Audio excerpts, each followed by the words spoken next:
Next, scope of bioinformatics. What are the major scopes of bioinformatics? Bioinformatics has evolved from its initial function of storage and maintenance of data repositories. Bioinformatics has evolved from. What is the first role of bioinformatics?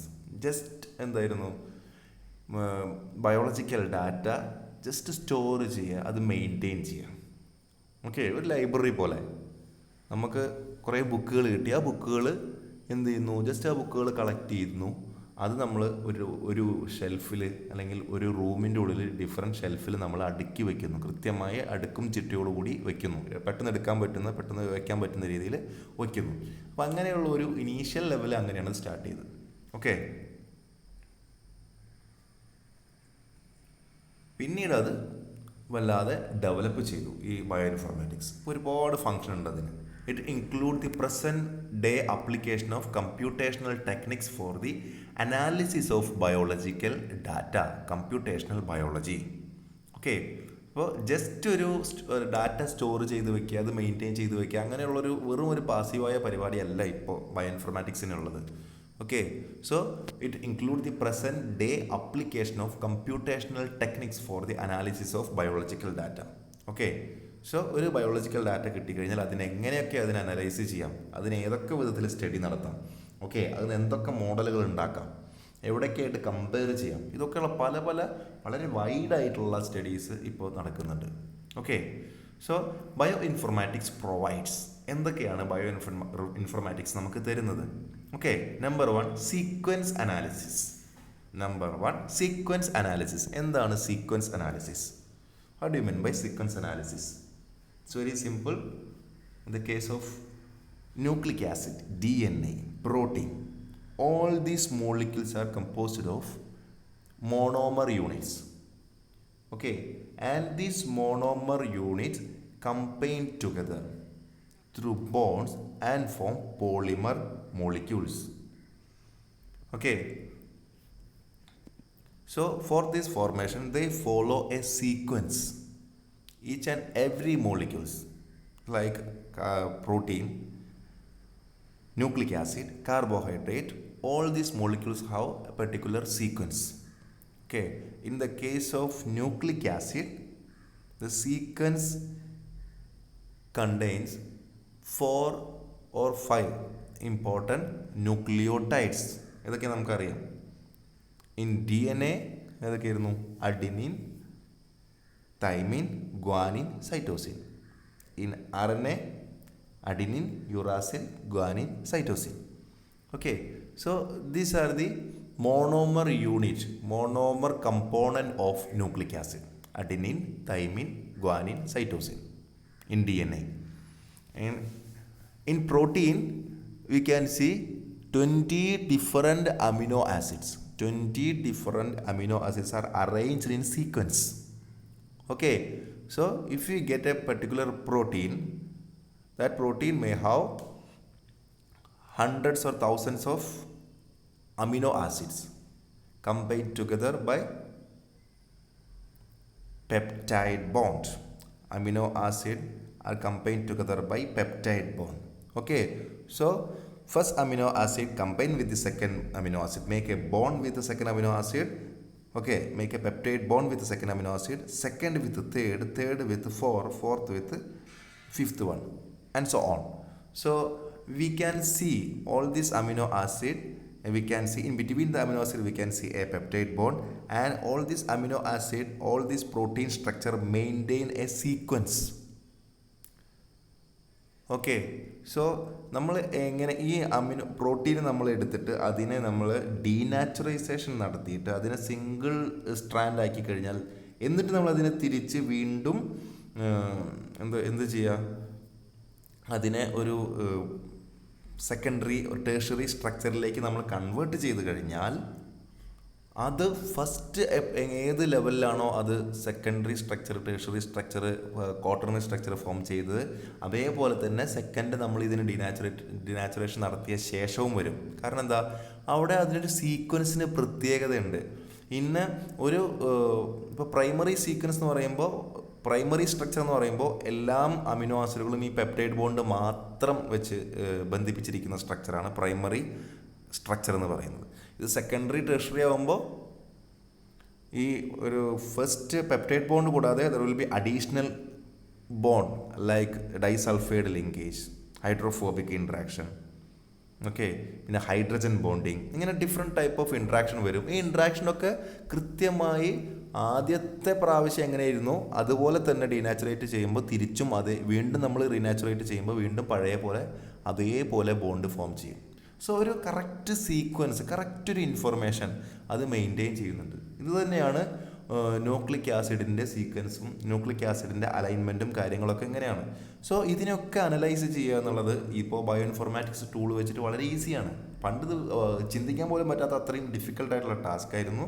But now it's very easy using this bio informatic tools. So sequence analysis, this is the first function, first role. Second one is structural bioinformatics. Okay, structural level idea, ഒരു structural idea എന്ന് പറയുമ്പോൾ പ്രോട്ടീൻ്റെ structure, amino ആസിഡിൻ്റെ structure, nucleic acid structure.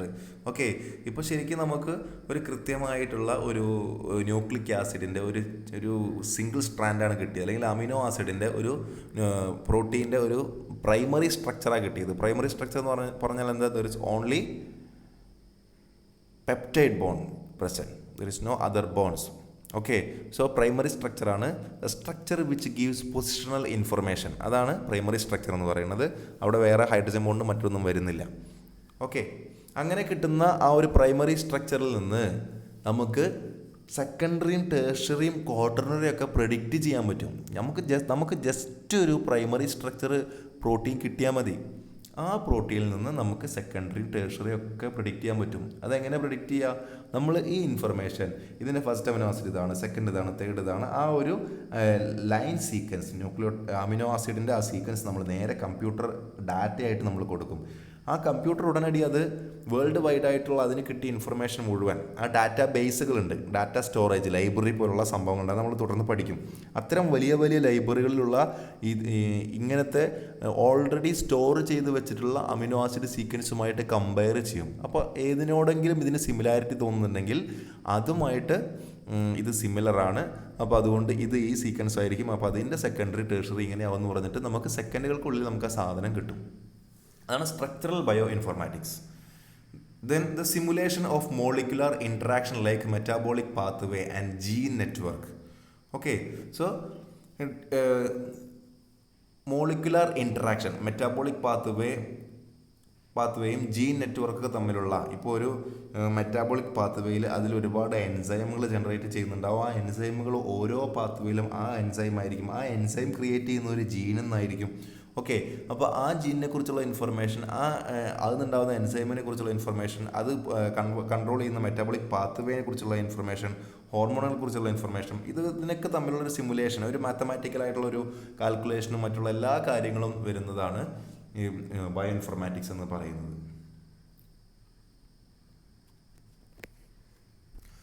Bioinformatics integrates the advance in the areas of computer science, informational science and information technology to solve complex problems in life sciences. Bioinformatics integrates the advance in the areas of computer science, information science, okay, and information technology. ഇതിനൊക്കെ integrate ചെയ്യുന്ന സംഭവമാണ് bioinformatics. Okay, computer സയൻസിലെ, information സയൻസിലെ information technology, okay, to solve complex problems in life science. ഇതൊക്കെ information technology, information science, ഇതൊക്കെ different ആണ്. നമുക്ക് ഇതിനെക്കുറിച്ച് കൂടുതൽ ഒരു ബയോളജിസ്റ്റ് എന്ന ലെവലിൽ നമുക്കത് കൂടുതലായിട്ട് അറിയണമെന്നില്ല. അതൊക്കെ ഈ കമ്പ്യൂട്ടർ സ്പെഷ്യലിസ്റ്റുകൾ, കമ്പ്യൂട്ടർ സയൻസ് പഠിക്കുന്നവർക്കൊക്കെ ഓരോ വേർഡുകളും ഡിഫറെൻ്റ് ആണ്. നമ്മളെ സംബന്ധിച്ച് കമ്പ്യൂട്ടർ സയൻസ് എന്ന് പറയുമ്പോൾ തന്നെ ഇൻഫർമേഷൻ സയൻസ് എന്നൊക്കെ പറയുമ്പോൾ ഒരുപാട് സിമിലർ അല്ലേ, ഈക്വൽ അല്ലേ, ഇൻഫർമേഷൻ ടെക്നോളജി ഈക്വൽ അല്ലേ എന്നൊക്കെ തോന്നും. എല്ലാം എൻറ്റയർലി ഡിഫറെൻറ്റ് വേർഡ്സ് ആണ്. Okay, so the core data of bioinformatics comprise of എന്തൊക്കെ ഡാറ്റകളാണ് ബയോ ഇൻഫോർമാറ്റിക്സിൽ ഉണ്ടാവുക എന്നുള്ളതാണ്. Okay, core data of bioinformatics comprise of number 1 genome and proteome of human and other organism. എന്താ നമുക്ക് ജീനോം എന്നറിയാം. ഓക്കെ, എന്താണ് നമുക്ക് ജീനോം എന്ന് നമുക്ക് അറിയാം. അതുപോലെ തന്നെ പ്രോട്ടിയോംസ് നമുക്കറിയാം. പ്രോട്ടിയോംസ് എന്ന് പറഞ്ഞാൽ പ്രോട്ടീനെ കുറിച്ചുള്ള സ്റ്റഡിയാണ് പ്രോട്ടിയോമിക്സ് എന്നുകൊണ്ട് ഉദ്ദേശിക്കുന്നത്. ജീനോംസ് എന്ന് പറയുമ്പോൾ ജീനിനെ കുറിച്ചുള്ള സ്റ്റഡിയാണ്. ജീനിനെ കുറിച്ചുള്ള കൂടുതൽ അറിവിനെയാണ് നമ്മൾ ജീനോമിക്സ് എന്ന് പറയുന്നത്, ജീനോംസ് എന്ന് പറയുന്നത്. Okay, genomes and proteomes of human and other organism. Then 3D structures and functions of protein. 3D structures and functions of protein. What do you mean by 3D structure and functions of protein? 3D structure എന്ന് പറയുമ്പോൾ നമുക്കറിയാം, normally ഒരു protein different form ഉണ്ട്. അതിന് ഏതൊക്കെ structure ഉണ്ട്? Primary structure ഉണ്ട്, secondary structure ഉണ്ട്, പിന്നെ അതുപോലെ തന്നെ ടേഴ്സറി സ്ട്രക്ചർ ഉണ്ട്. ഞാൻ ആദ്യം ഇതിലേ പറയുന്നതാണ്. ഇതൊക്കെയാണ് ഇതിൽ മേജറായിട്ട് അറിയേണ്ടത്. അതുപോലെ തന്നെ ക്വാട്ടർണറി സ്ട്രക്ചർ ഉണ്ട്. അപ്പോൾ ഈ സ്ട്രക്ചറുകളുടെയൊക്കെ ഒരു പ്രത്യേകത എന്ന് പറയുന്നത് ഓരോന്നിനും അതിൻ്റേതായിട്ടുള്ള ഇമ്പോർട്ടൻറ്റ് ക്യാരക്ടറുകൾ, ഫീച്ചറുകളൊക്കെ ഉണ്ട്. ഓക്കെ, പക്ഷെ അതിൽ പ്രൈമറി സ്ട്രക്ചർ എന്ന് പറയുമ്പോൾ ജസ്റ്റ് ഒരു സീക്വൻസ് ആണ്. സെക്കൻഡറി സ്ട്രക്ചർ എന്ന് പറയുമ്പോൾ കുറച്ചും കൂടിയും നമുക്കറിയാം ആൽഫ ബീറ്റ ഒക്കെ വരുന്ന സ്ട്രക്ചറാണ്. ടേഴ്സറി സ്ട്രക്ചർ എന്ന് പറയുമ്പോൾ അതൊരു 3D സ്ട്രക്ചറാണ്. ഫങ്ഷണൽ ഫോമിൽ വരുന്നത് ടേഴ്സറി സ്ട്രക്ചറാണ്. ക്വാട്ടർണറി എന്ന് പറയുമ്പോഴും അത് കുറച്ചും കൂടി കോംപ്ലിക്കേറ്റഡ് ആയിട്ടുള്ള സ്ട്രക്ചറാണ് ക്വാട്ടർണറി എന്ന് പറയുന്നത്. ഓക്കെ, സോ അങ്ങനെയുള്ള 3D സ്ട്രക്ചറിന് അല്ലെങ്കിൽ ടേഴ്സറി സ്ട്രക്ചറിനാണ് ഫംഗ്ഷൻ ഉണ്ടാവുക, അതിനാണ് 3D ഒരു ഫോം ഉണ്ടാവുക. സെക്കൻഡറി ആകുമ്പോൾ അതിന് 2D സ്ട്രക്ചർ ഉണ്ടാവുള്ളൂ. പിന്നെ ഫങ്ഷണൽ ഫോം എന്ന് പറയുന്നത് സെക്കൻഡറിയോ പ്രൈമറിയോ അല്ല, ടേഴ്സറി ക്വാട്ടർണറി ആണ്. Okay, so 3D structures and functions of protein, അതിനെക്കുറിച്ച് സ്റ്റഡി നടത്തുക. മൈക്രോ അറേ ഡാറ്റ എന്ന് പറയുമ്പോൾ ഒരു ജീനുകളെ കുറിച്ചുള്ള സ്റ്റഡിയാണ്. തൗസൻഡ്സ് ഓഫ് ജീൻസ്, ഒരൊറ്റ ലൈനിൽ തൗസൻഡ്സ് ഓഫ് ജീൻസിനെ ഒരു മൈക്രോസ്കോപ്പിൽ ഒരു എന്താ പറയുക, ഒരു സ്ലൈഡിൽ അറേഞ്ച് ചെയ്തിട്ട് അതിനെക്കുറിച്ച് ഡീറ്റെയിൽ ആയിട്ട് പഠിക്കുന്ന ഒരു സംഭവമാണ് മൈക്രോ അറേ ഡാറ്റ എന്ന് പറയുന്നത്. ഓക്കെ, മൈക്രോ ലെവലിൽ ജീനുകളെ, തൗസൻഡ്സ് ഓഫ് ജീൻസിനെ അറേഞ്ച് ചെയ്തിട്ട് അതിനെക്കുറിച്ച് പഠിക്കുന്നതാണ് micro array data. Metabolic pathway നമുക്കറിയാം. മെറ്റാബോളിക് പാത്വേ എന്താണെന്ന് അറിയാം നമുക്ക്. സെൽ ലൈൻസ് എന്ന് പറഞ്ഞാൽ ഒരു സെല്ലിൽ നിന്ന്, ഓക്കെ, ഒരു സെല്ലിൽ നിന്ന് തന്നെ എന്ത് ചെയ്യുക, ഒരുപാട് സെല്ലുകൾ ഡെവലപ്പ് ചെയ്യുക. ഒരു സിംഗിൾ സെല്ലിൽ നിന്ന് multiple copies of cells are created in A cell culture. Okay, A cell culture contain A single cell, A group of cell which is evolve from A single cell. അതിനാണ് നമ്മളെന്ത് പറയുന്നത്, cell lines എന്ന് പറയുന്നത്. അപ്പോൾ എല്ലാത്തിനും all of these cells have same genetic character, genetic features. അതാണ് cell lines. Hybridoma എന്ന് പറയുമ്പോൾ it is a method for producing large number of identical antibodies. Okay, ആൻറ്റിജനെ കൊടുത്തിട്ട് ഒരു മൗസിലേക്ക് ആൻറ്റിജൻ അല്ലെങ്കിൽ ഏതെങ്കിലും ഓർഗാനിസത്തിലേക്ക് ആൻറ്റിജനെ ആഡ് ചെയ്ത് കൊടുത്തിട്ട് അതിന്ന് ആ ആൻറ്റിജനെ ബേസ് ചെയ്തിട്ടുള്ള ഒരുപാട് ആൻറ്റിബോഡീസ് ക്രിയേറ്റ് ചെയ്യുക എന്നുള്ള ഒരു ഇമ്മ്യൂൺ ടെക്നോളജി കൂടിയാണ്. നമ്മളിലൊക്കെ പലപ്പോഴും ആൻറ്റിബോഡികൾ അങ്ങനെ ക്രിയേറ്റ് ചെയ്യാറുണ്ട്. ഇതിനെ വിളിക്കുന്ന പേരാണ് ഹൈബ്രിഡോമ ടെക്നോളജി. നെക്സ്റ്റ് ബയോഡൈവേഴ്സിറ്റിയെ കുറിച്ച് സ്റ്റഡി നടത്തുക. ബയോഡൈവേഴ്സിറ്റി ഓഫ് കോഴ്സ് നമുക്ക് വളരെ ഫെമിലിയർ ആണ്. ബയോഡൈവേഴ്സിറ്റി എന്നുള്ള വേർഡ് കൂടുതലായിട്ട് പറയേണ്ട ആവശ്യമില്ല. 8ാമത്തെ പോയിന്റ് 1 2 നോർത്ത് നോക്കണം. 8ാമത്തെ point, application of computational methods for rational drug designing.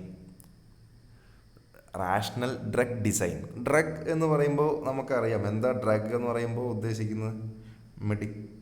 Medical ഫോമാണ്. മെഡിസിൻ ആണ് ഡ്രഗ് നമ്മൾ നോർമലി യൂസ് ചെയ്യുന്നത്, അല്ലാണ്ട് മറ്റേ ഡ്രഗ് അല്ല.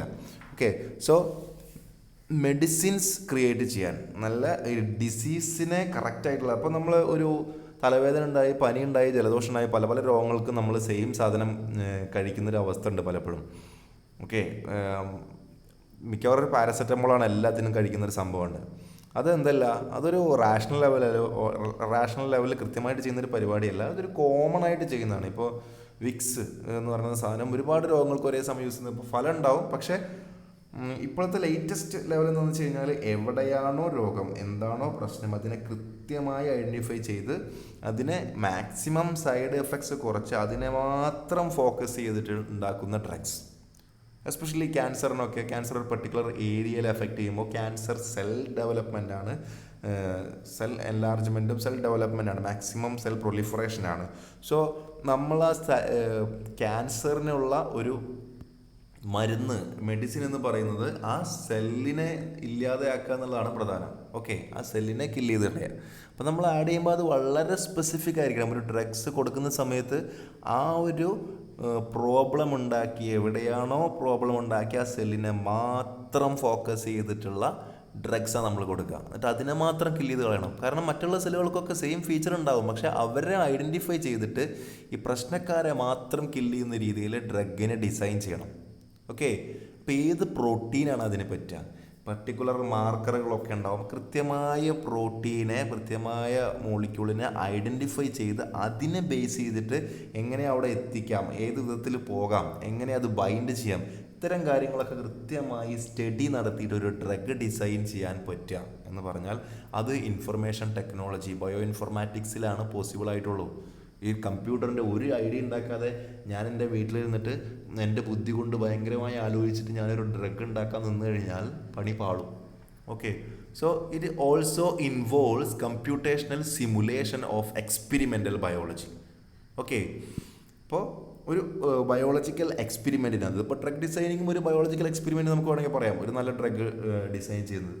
പക്ഷെ നമ്മൾ ചെയ്യുന്ന ഒരുപാട് റിസർച്ചുകൾ, ആ റിസർച്ചുകളിൽ, എക്സ്പെരിമെൻറ്റുകളിലൊക്കെ മാത്തമാറ്റിക്കലായിട്ടുള്ള, ലോജിക്കലായിട്ടുള്ള കാൽക്കുലേഷൻ, കമ്പ്യൂട്ടേഷണൽ സിമുലേഷൻ എന്ന് പറയുമ്പോൾ മാത്തമാറ്റിക്കൽ, ലോജിക്കലായിട്ടുള്ള കാൽക്കുലേഷൻ, മറ്റുള്ള കാര്യങ്ങളൊക്കെ ചെയ്യുന്നതിന് വേണ്ടിയിട്ട് ഇത് യൂസ് ചെയ്യുന്നുണ്ട്. Okay, this application of bioinformatics is known as in silico testing. In silico testing. Okay, computational simulation of computational simulation of experimental biology. ഇതിനെ വിളിക്കുന്ന പേരാണ് ഇൻ സിലിക്കോ ടെസ്റ്റിംഗ്. ഇനി അടുത്ത ടോപ്പിക്കിലേക്ക് നമുക്ക് പോവാം. അടുത്ത് നമുക്ക് പഠിക്കാനുള്ളത് key bio sequence in molecular biology. Key bio sequence in molecular biology, ഇത് നമുക്ക് വളരെ ഫെമിലിയർ ആയിട്ടുള്ള ഈ ബയോ ഇൻഫോർമാറ്റിക്സിൽ വരുന്നൊരു ടോപ്പിക്കാണ്. ഇപ്പോൾ ബയോ ഇൻഫോർമാറ്റിക്സ് എന്നതുകൊണ്ട് ഉദ്ദേശിക്കുന്നത് നമ്മളിതിൽ കാണുന്ന 3 sequence: DNA sequence, RNA sequence, amino acid sequence.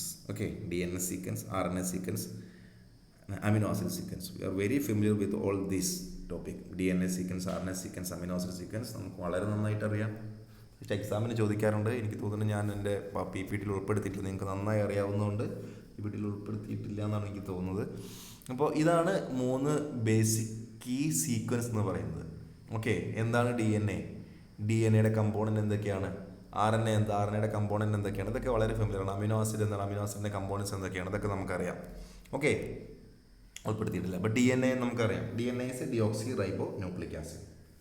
Okay, deoxyribonucleic acid means it is a combination, it's a polymer form of nucleotides. Okay, nucleotide includes 3 components. What are they? One is sugar, second one is phosphate. Sugar, phosphate together form a backbone, sugar phosphate backbone, and third component is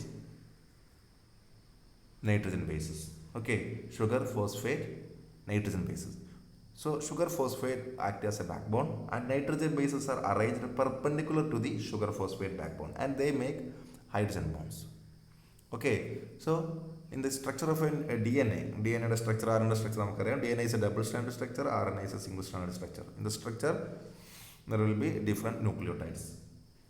Okay, in the case of DNA has 2 strands. It is a double stranded structure. Okay, so a nucleotide from one strand make hydrogen bond with the nucleotide from the second strand. Okay, and hydrogen bonds are formed. So the adenine is the nucleus present in the first strand. This adenine make hydrogen bond with the nucleotides of the second strand. ഏത് ന്യൂക്ലിയോടൈഡുമായിട്ടാണ് adenine hydrogen bond form ചെയ്യുക? തൈമിനായിട്ട് bond form ചെയ്യും. അങ്ങനെ in between these adenine and thymine double hydrogen bond is form, AT. If it was C, the second nucleotide must be G. Okay, if the first nucleotide in the first chain, first strand was G, the next nucleotide from the second strand must be C, GC. Okay, and the hydrogen bonds between A and T are the number of hydrogen bonds. 2. Number of hydrogen bonds between C and G. 3. Okay, ATCG base pairing.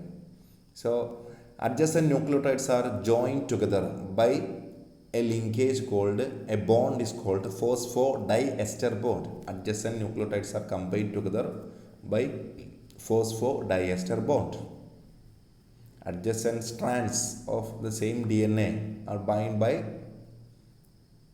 joined by hydrogen bonds. In AT it is a double bond, in CG it is triple bond. ഇതൊക്കെ നമുക്ക് അറിയാവുന്ന കാര്യമാണ്. DNA is a double stranded structure, RNA is a single stranded structure. Another difference, an important difference between DNA and RNA is DNA has thymine. Instead of thymine, RNA contains uracil. Okay, ഇതൊക്കെ നിങ്ങൾക്ക് അറിയാം. പിന്നെ deoxy condition. The second carbon has hydrogen in deoxyribonucleic acid, and second carbon has hydroxyl group, OH group in ribonucleic acid, RNA. Amino acid ഒക്കെ നമ്മൾ already പറഞ്ഞു കഴിഞ്ഞു. Amino acid sequence are different, 20 different amino acid are present in a single protein. Okay, എന്തൊക്കെയാ example? Amino ആസിഡിന് example എന്തൊക്കെയാണ് നമുക്ക് പറയാൻ പറ്റുക? Lysine, arginine, aspartic acid, glutamic acid, asparagine, glutamine, glycine, serine, threonine, tyrosine, methionine. Okay, അങ്ങനെ tryptophan, phenylalanine, അങ്ങനെ 20 different amino ആസിഡുകളുണ്ട്. Okay, leucine, isoleucine എന്നൊക്കെ പറഞ്ഞിട്ടുള്ള ഗ്ലൈസിൻ, ഇങ്ങനെ 20 ഡിഫറെൻറ്റ് അമിനോ ആസിഡുകൾ നമുക്കുണ്ട്. ആ അമിനോ ആസിഡുകൾ ഇങ്ങനെ കമ്പൈൻ ചെയ്ത് സീക്വൻസ് ആയിട്ട് കമ്പൈൻ ചെയ്ത് നിൽക്കുന്നതിനാണ് നമ്മൾ അമിനോ ആസിഡ് സീക്വൻസ് എന്ന് വിളിക്കുന്നത്. Okay, they are the key bio sequences in molecular biology. അപ്പോൾ നമ്മൾ പഠിക്കുന്നത് കമ്പ്യൂട്ടർ ഉപയോഗിച്ചിട്ട് ബയോളജിയെ എങ്ങനെ അനലൈസ് ചെയ്യാം, ബയോളജിക്കൽ ഇൻഫർമേഷനെ എങ്ങനെ അനലൈസ് ചെയ്യാം. അപ്പോൾ നമ്മൾ മനസ്സിലാക്കിയത്, നമ്മൾ മേജറായിട്ട് കമ്പ്യൂട്ടർ ഉപയോഗിച്ച് അനലൈസ് ചെയ്യുന്ന 3 ആൾക്കാർ ആരൊക്കെയാണ്? ഈ പറഞ്ഞ DNA സീക്വൻസിനെ അനലൈസ് ചെയ്യുന്നുണ്ട്, RNA സീക്വൻസിനെ അനലൈസ് ചെയ്യുന്നുണ്ട്, അമിനോ ആസിഡ് സീക്വൻസിനെ നമ്മൾ അനലൈസ് ചെയ്യുന്നുണ്ട്. അടുത്ത് genomics and proteomics. Genomics and proteomics, what is the difference? What do you mean by genomics? The genome എന്താണെന്ന് നമുക്കറിയാം. Genome is defined as full complement of genetic information, coding and non-coding present in each cell of an organism. Okay, full complement, complete set of genetic information present in each cell of an organism. Okay, coding and non-coding sequence വിളിക്കുന്ന പേരാണ് genomics, genome എന്ന് പറയുന്നത്. Okay, irrespective of whether they are expressed or not. Okay, കോഡിങ്ങും non കോഡിങ്ങും express ചെയ്യുന്നതും express ചെയ്യാത്തതുമായിട്ടുള്ള എല്ലാ ജീനും ഇൻവോൾവ് ചെയ്യുന്നതാണ് ജീനോമിക്സ് എന്ന് പറയുന്നത്, ജീനോം എന്ന് പറയുന്നത്. ജീനോമിക് എന്ന് പറയുന്നത് എന്താ? Genomics is a discipline in genetics concerning the study of genome of organism. Study of genome of organism is called genomics. Study of genome of organism. Okay, ഇതിനെയാണ് genomics എന്ന് വിളിക്കുന്നത്. Genomics basically involves 2. One is called sequencing of genomes. Okay, genomics എന്ന് പറയുന്ന സ്റ്റഡിയിൽ involve ആയിട്ടുള്ള ഒന്നാമത്തെ കാര്യം എന്ന് പറയുന്നത് സീക്വൻസിങ് ഓഫ് ജീനോമാണ്. ജീനോമിനെ എങ്ങനെ സീക്വൻസ് ചെയ്യാം എന്നതിനെ കുറിച്ചുള്ള സ്റ്റഡിയാണ് സീക്വൻസിങ് ഓഫ് ജീനോം. രണ്ടാമത്തെ സംഭവം ഈ ജീനോമിക്സിൽ ഉൾപ്പെടുത്തിയിട്ടുള്ളത് എന്താ? Analysing the sequence data using computational methods. Analysing the sequence data using computational methods. അപ്പോൾ സീക്വൻസിങ് ഓഫ് ജീനോം, നമുക്കൊരു ജീനോം കിട്ടിക്കഴിഞ്ഞാൽ ആ ജീനോമിനെ സീക്വൻസ് ചെയ്യാം. ഓക്കെ, ഒരു ഒരു പർട്ടിക്കുലർ ഓർഗാനിസത്തിൻ്റെ ജീനോം നമ്മൾ കിട്ടിക്കഴിഞ്ഞാൽ ഒരുപാട് ടെക്നിക്കുകൾ യൂസ് ചെയ്തിട്ട് അതിനെ നമ്മൾ സീക്വൻസ് ചെയ്ത് അറേഞ്ച് ചെയ്യും. ഓക്കെ, ഫസ്റ്റ് ഭാഗം ഇതാണ്, സെക്കൻഡ് ഭാഗം, തേർഡ് ഭാഗം, അങ്ങനെ സീക്വൻസിങ് കംപ്ലീറ്റ് സീക്വൻസ് ചെയ്യുന്നതാണ് ജീനോമിക്സിലൊരു പ്രധാന സ്റ്റെപ്പ്. രണ്ടാമത്തെ സ്റ്റെപ്പ് എന്ന് പറഞ്ഞാൽ എന്താ, ഇങ്ങനെ സീക്വൻസ് ചെയ്യുന്ന ഡാറ്റയെ how to analyse those data. Okay, analysing the sequence data using computational method. Okay, we cannot analyze it completely without the help of computational technology, information technology. Okay, so അത് വളരെ wide ആയിട്ടുള്ള vast level ഡാറ്റയാണ്. So we need the help of computer, we need the help of information technology for analyzing all these sequences, all this genome information. So for analyzing, for sequencing and also for analyzing the data, we need the help of information technology. The availability of genome sequences helps for the construction of the evolutionary trees to the design and testing of pharmaceuticals.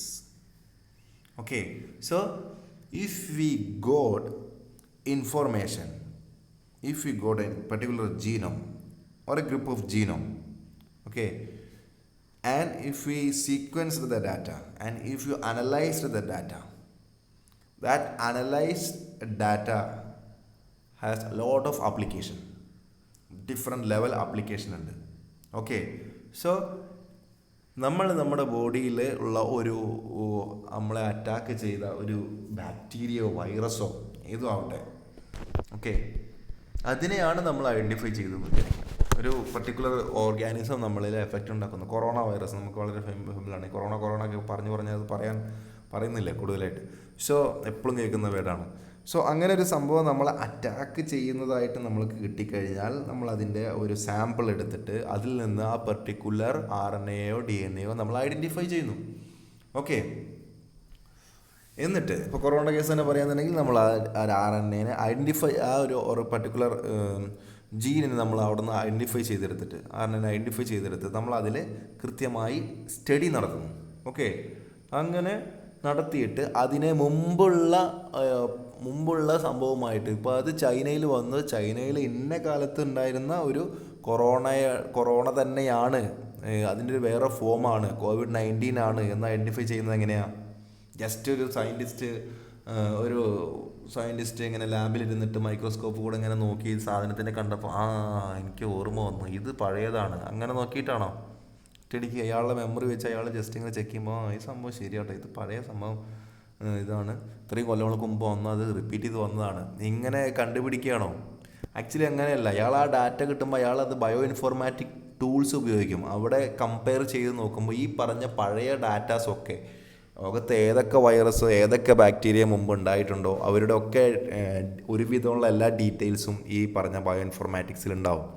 അപ്പോൾ ഈ just ഇതിനെ sequence ചെയ്യേണ്ട ഒരു സംഭവം വരുന്നുള്ളൂ. ആ sequence ചെയ്തിട്ട് കമ്പ്യൂട്ടറിൽ അങ്ങോട്ട് ഇട്ട് കൊടുത്തു കഴിഞ്ഞാൽ അത് ചെക്ക് ചെയ്തിട്ട് റിസൾട്ട് വരും. അത് ഇന്ന കൊല്ലത്ത് വന്ന് അറ്റാക്ക് ചെയ്തിട്ടുള്ള സിമിലർ ആയിട്ടുള്ള വ്യക്തിയാണ്.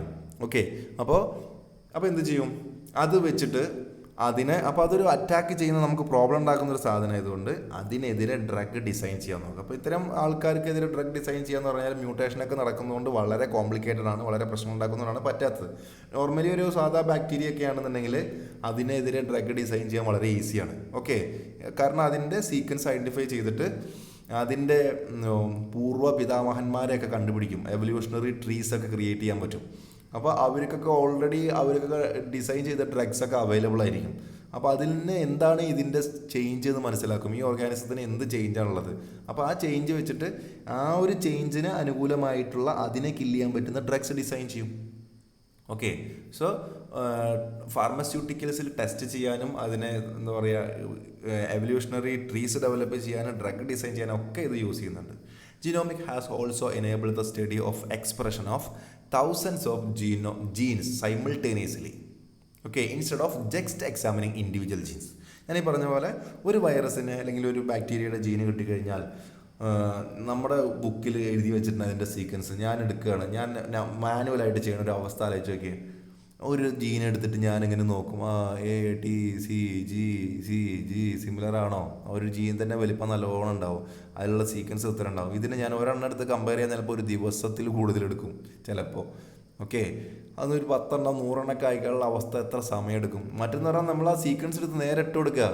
ഇപ്പോൾ തൗസൻഡ്സോ ലാക്സ് ഓഫ് സീക്വൻസ് അതെന്ത് ചെയ്യും, പെട്ടെന്ന് കമ്പയർ ചെയ്ത് നമുക്ക് റിസൾട്ട് കിട്ടും. ഇന്ന സാധനമായിട്ടാണ് ലോകത്തുള്ള മുഴുവൻ ആൾക്കാരായിട്ട് ചിലപ്പോൾ കമ്പയർ ചെയ്തിട്ട് ഇതുവരെ അവൈലബിൾ ആയിട്ടുള്ള ഡാറ്റാസിനെ മുഴുവൻ കമ്പയർ ചെയ്തിട്ട്, അപ്പോൾ എവിടെ ഇത് കമ്പയർ ചെയ്യുന്നത് വെച്ച് കഴിഞ്ഞാൽ അതിൻ്റെതായ സൈറ്റ് ഉണ്ട്. ഓക്കെ, ചില ഇൻസ്റ്റിറ്റ്യൂഷൻ ഉണ്ട് അതിനായിട്ട്, അത് നമ്മൾ പഠിക്കും. ആ ഇൻസ്റ്റിറ്റ്യൂഷനിൽ ഇട്ട് കൊടുക്കണം. ആ ഇൻസ്റ്റിറ്റ്യൂഷനിൽ അവരുടെ സൈറ്റിലുള്ള ആ ഒരു എന്താ പറയുക സെർച്ച് ബോക്സിൽ നമ്മൾ ഇട്ട് കൊടുത്തിട്ട് അവിടെ അപ്ലോഡ് ചെയ്യാനും ഡൗൺലോഡ് ചെയ്യാനും ഒക്കെ ഓപ്ഷൻ ഉണ്ട്. അവിടെയാണ് നമ്മളിത് ചെയ്യുന്നത്. Okay, so genomics has also enabled the study of expression of thousands of genes simultaneously instead of just examining individual genes. Proteomics കൂടി പറഞ്ഞ് നമുക്ക് നിർത്താം. Proteomics എന്ന് പറഞ്ഞാൽ പ്രോട്ടിയം എന്ന് പറയുന്നത് എന്താ? It is the entire set of protein expressed by a genome. Okay, ജീനോമിൽ നിന്നാണ് പ്രോട്ടീൻ ഉണ്ടാവുക ത്രൂ ട്രാൻസ്ലേഷൻ. നമുക്കറിയാം RNA-യിൽ നിന്ന് DNA നിന്ന് RNA ഉണ്ടാകുന്നു, RNA നിന്നാണ് പ്രോട്ടീൻ ഉണ്ടാകുന്നത്. So proteome is the entire set of proteins expressed by a genome, cell, tissue or organism at certain time. Okay, genome proteome is the entire set of protein expressed by genome, cell, tissue or organism. Proteomics എന്ന് പറയുമ്പോൾ എന്താ? It is the large scale study of proteins. Proteomics means it is the large scale study of proteins. Proteomics generally refers to the large scale experimental analysis of protein. Proteomics is generally refers to the large scale experimental analysis of protein. പ്രോട്ടീനെ കുറിച്ച് കൂടുതലായിട്ട്, അപ്പോൾ nucleic ആസിഡിൻ്റെ study, പ്രോട്ടീൻ്റെ study ഒക്കെ ഇൻ്റർ related ആണ്. If we get A protein, from that protein we can identify the sequence, primary sequence of that particular protein.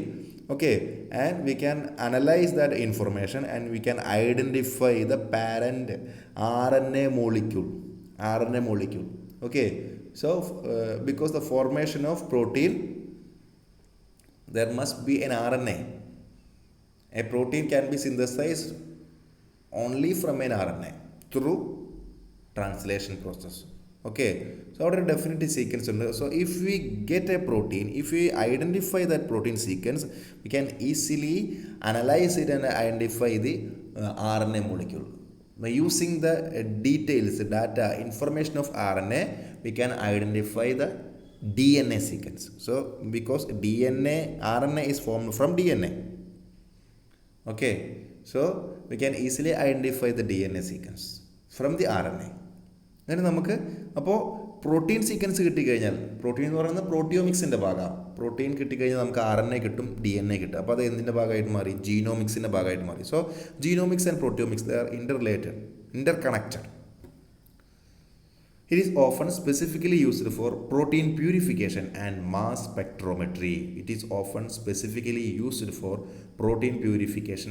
spectrometry. അതിലൊക്കെ use ചെയ്യുന്ന ടെക്നിക്കാണ് proteomics എന്ന് പറയുന്നത്.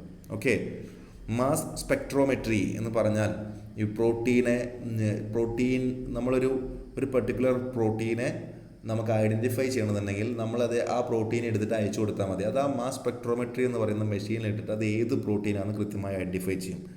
ഓക്കെ, സോ പ്രോട്ടിയോമിക്സ് എന്ന് പറയുന്ന ആ ഒരു മെത്തേഡ്, അതിൽ ഈ ഒരു ഐഡൻറ്റിഫിക്കേഷനാണ് നമ്മളവിടെ യൂസ് ചെയ്യുന്നത്. Okay, large scale experimental analysis of protein. അത് വെച്ചിട്ട് നമുക്ക് പ്രോട്ടീൻ ഐഡൻറ്റിഫൈ ചെയ്യാൻ പറ്റും, പ്രോട്ടീനെ പ്യൂരിഫൈ ചെയ്തെടുക്കാൻ പറ്റും. ഒരു പ്രോട്ടീൻ നമ്മൾ കൊടുക്കുമ്പോൾ നമ്മൾ ചിലപ്പോൾ ഒരു പ്രോട്ടീൻ ആയിരിക്കില്ല, മോർ ദാൻ വൺ പ്രോട്ടീൻ കാണും. അപ്പോൾ നമുക്കൊരു പർട്ടിക്കുലർ പ്രോട്ടീൻ മതി എന്ന് പറഞ്ഞു കഴിഞ്ഞാൽ നമ്മൾ ആ പ്രോട്ടീൻ മതി എന്ന് പറഞ്ഞാൽ മറ്റുള്ള പ്രോട്ടീനൊക്കെ മാറ്റിയിട്ട് പ്രോട്ടീൻ പ്യൂരിഫൈ ചെയ്ത പർട്ടിക്കുലർ പ്രോട്ടീൻ മാത്രമായിട്ട് നമുക്ക് തരും.